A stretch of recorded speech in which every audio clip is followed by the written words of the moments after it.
Guys, how are you? Hope you all are doing well. Today I am back with one of the most interesting video. In this video tutorial I am going to show you how to hide your personal photos from your Google Photos app on your Android device.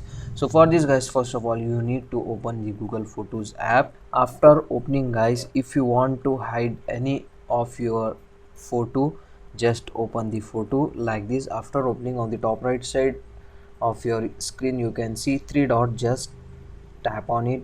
Here you can get the option move to achieve, just tap on it, that's it.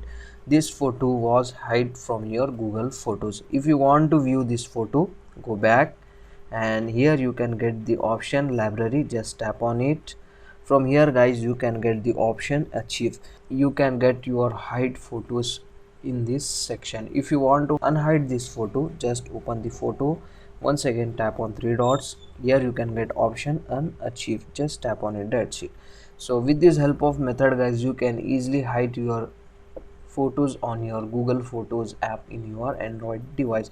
So that's it for today guys. This is the short and very simple video. Hope you enjoy this. If you enjoy, please guys do go back without like, share and subscribe our channel. Thank you very much.